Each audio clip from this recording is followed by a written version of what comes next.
Where do I even begin with this nightmare spawned directly in hell? I walked into Baaghi with zero expectations, absolutely none, because it's a Baaghi movie, of course. And yet, somehow, this film managed to be worse than I imagined.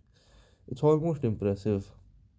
At this point, it feels like the makers of Baaghi have accepted a personal challenge. Not to make a good film, no, that ship sank long ago. The challenge seems to be how do we make each Baghi movie worse than the previous one? And the thing is, that's not easy because the first Baghi was already painfully bad, so the bar for getting worse was actually quite high. But these people, they don't just clear the bar, they pole vault over it every single time. I genuinely wonder what kind of substances are consumed before green lighting films like this. Because this level of confidence requires chemistry, not talent, chemistry. This movie is so awful that I didn't even know where to begin roasting it. Every single aspect of this film is horrendous to such an extent that language itself starts feeling inadequate. But let's try. Let's start with the acting. Tiger Shroff does not disappoint in disappointing the audience once again. He does the usual Tiger Shroff things. He removes his shirt for absolutely no reason, just to remind us that yes, the abs are still there. The plot may be missing, but the abs are consistent. He then proceeds to deliver what might be the most fascinating acting performance in modern cinema. Because Tiger Shroff has mastered a rare skill.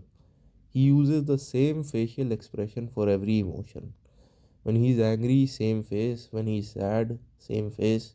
When he's in love, same face. When someone dies, same face. When the nation is under threat, same face. It's incredible, really. Most actors struggle with emotional consistency. Tiger Shroff has solved that problem by removing emotions entirely. Now, to be fair, he does try to make expressions. You can see the effort, but his face has a supernatural ability to return to factory settings immediately. He's the perfect anti talented actor. As for the actress, whatever her name was, she was absolutely atrocious.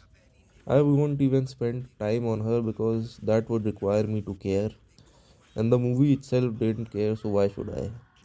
If anything, she gave Tiger Shroff stiff competition in bad acting, and that is not an easy race to win. To say the plot has holes is saying like the sun is hot. That is the understatement of the century. I'm not even going to explain the plot holes in detail because that would mean putting more effort into this movie than the writers did. Just know this, the story has more holes than a mosquito net.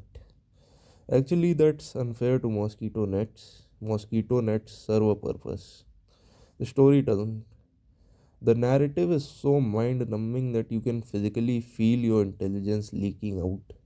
Watching this film feels like your brain is gently but firmly unplugged.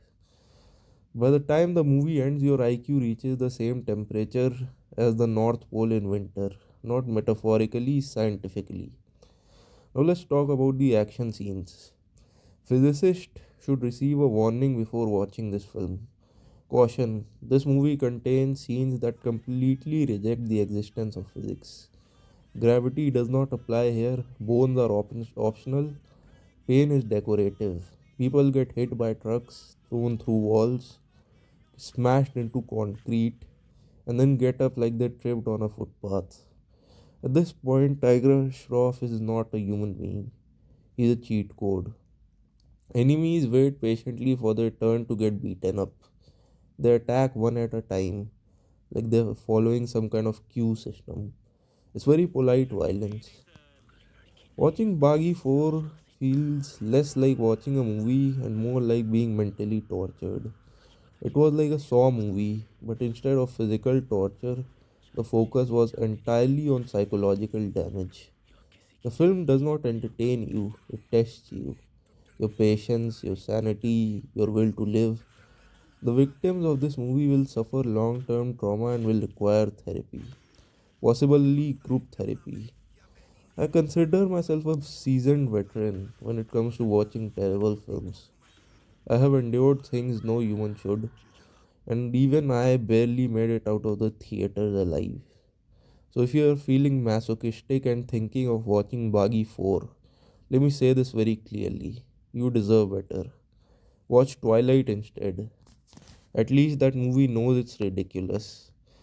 Baaghi 4 isn't just a bad film, it's a commitment to never learning, never evolving, and never stopping. And that, honestly, is